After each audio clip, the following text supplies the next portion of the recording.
Agora vamos ver o segundo exemplo de análise combinatória, certo? Esse exemplo é o seguinte. Ada de Ladybug é uma matemática muito conhecida. Na próxima semana ela vai representar a escola dela na Olimpíada de Matemática. Existem muitas escolas participando e cada uma delas tem muitos estudantes. De qualquer forma, apenas alguns dos estudantes e algumas das escolas vão estar disponíveis para participar na Olimpíada. A questão é, quantas combinações de estudantes podem participar na Olimpíada? Então ele vai dizer o quê? Vai dizer que tem N escolas e dessas N escolas, apenas A escolas vão participar. E apesar de ter B estudantes por escola, também só vão participar D estudantes desses B na Olimpíada, para cada escola que vai participar, certo? E está dizendo aqui que a Ada poderia contar por ela mesma, certo? Mas como levaria muito tempo e os limites estão mudando a cada momento, ela decidiu fazer um programa para isso. E ela pediu para você fazer um programa para isso, na verdade. Então a gente vai ter várias entradas, até 10 a quarta entradas. Cada entrada vai dizer a quantidade de escolas, a quantidade de escolas que vão participar na Olimpíada, a quantidade de alunos por escola e a quantidade de alunos que vão participar da Olimpíada por escola. Então ela quer saber, né, a quantidade de combinações diferentes de alunos como um todo que vão participar das Olimpíadas. E é isso que a gente tem que descobrir. E ela pede para pintar isso módulo 10 alunos mais 7. Já dando uma dica, sempre que a questão pede para você printar alguma coisa, módulo alguma coisa, primeiro que quase sempre esse número aqui vai ser primo. Esse número sempre é primo para facilitar as nossas contas, certo? E segundo que quando tem módulo alguma coisa, quando ele pede para você printar módulo alguma coisa, é porque o número final vai ser muito grande, certo? Então não é uma coisa que dá para você calcular. Tipo, não dá para calcular direto. Por exemplo, se for uma exponenciação, não dá para calcular a exponenciação por fora e depois tirar um módulo. Isso não dá certo porque simplesmente o número é tão grande que não dá para guardar esse número. Se você fizer em double, por exemplo, vai ter uma perca de precisão. Simplesmente não vai conseguir representar esse seu número em double.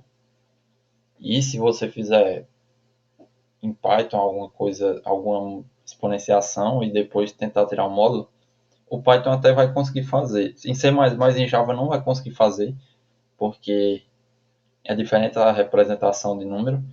Mas em Python ele até vai conseguir fazer, só que isso vai levar uma quantidade de tempo gigantesca, certo? E o número vai precisar de um espaço muito grande para armazenar ele. Então, quando a gente tem esse módulo é justamente porque o número vai ser muito grande e a melhor forma de você fazer é se você realmente ficar tirando módulo a cada passo do seu programa, certo? Vamos direto para a explicação. Então, aqui o que a gente obtém inicialmente é que é fácil, né, a gente perceber que a combinação de N para você escolher A é uma coisa que a gente tem que calcular. Por quê? Porque a gente vai ter que escolher entre as N escolas as escolas que vão ser as escolas que vão participar da Olimpíada. Então, com certeza, esse é um cálculo que a gente sabe que vai aparecer na nossa resposta final.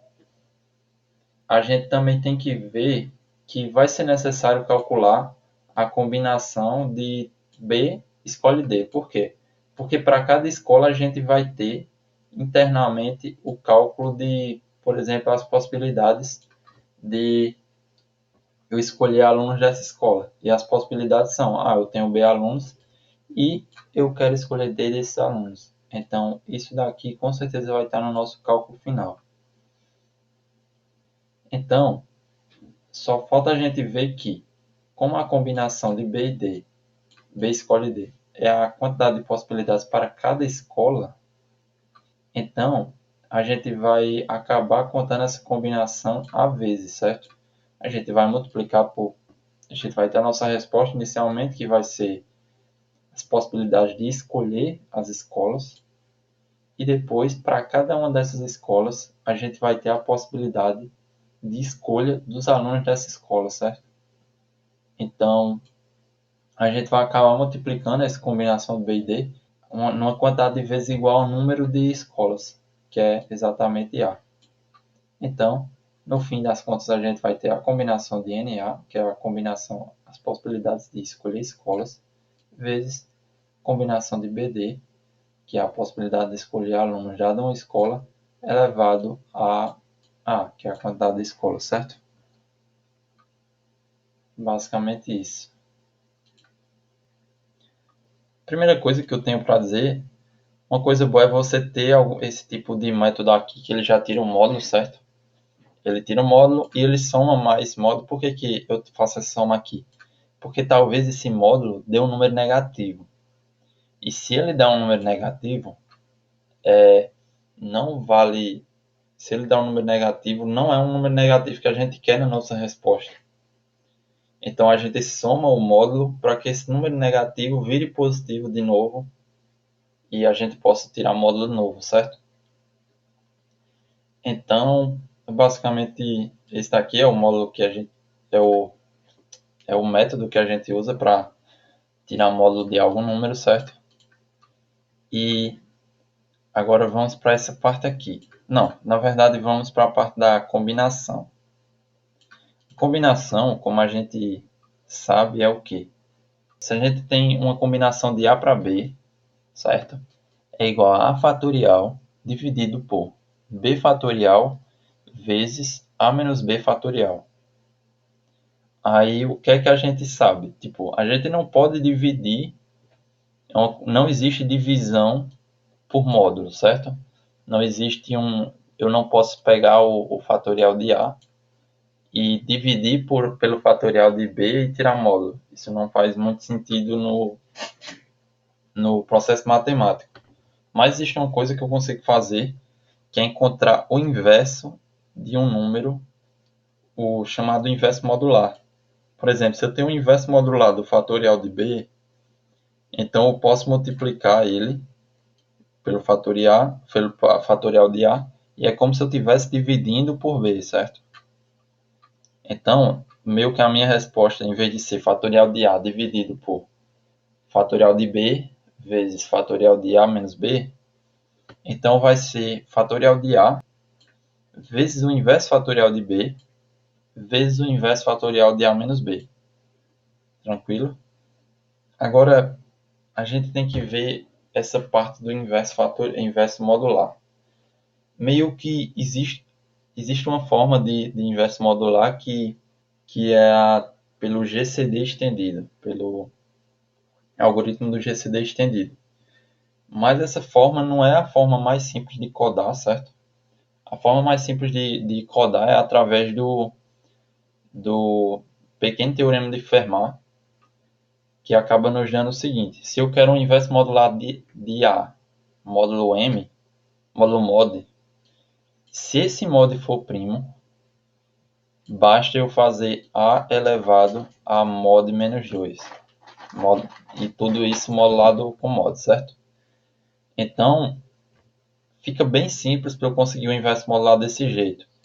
E, como eu disse lá na questão, é importante que praticamente sempre nas questões de programação, eles dão um módulo que é primo.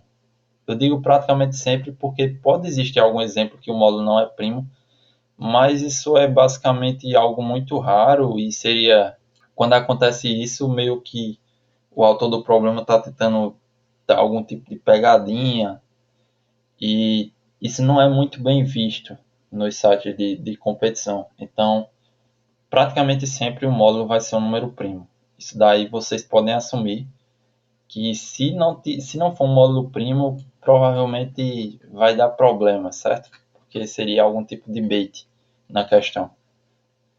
Então, quer pegar o inverso modular de A, módulo mod, é só A elevado a mod menos 2. Lembrando que aqui, esse pol aqui, a gente deve usar um pol que utilize a exponenciação rápida, que foi visto na outra semana. E que, além de utilizar a exponenciação rápida, ele já tire módulo dentro dele.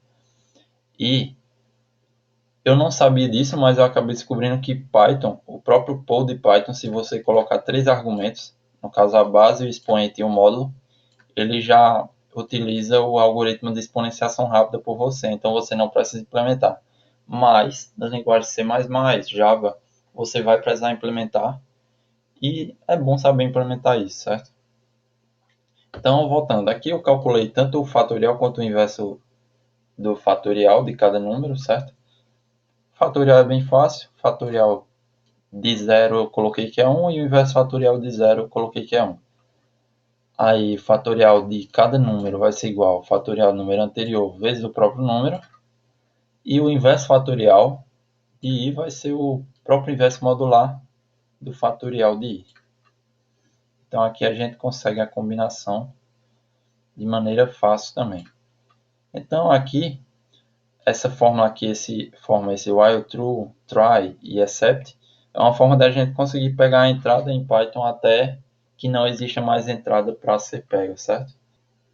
Então aqui eu pego esses 4 números e basicamente calculo essa fórmula aqui e dou como resposta, certo? Printo aqui como resposta e é basicamente isso por essa questão, pela segunda questão.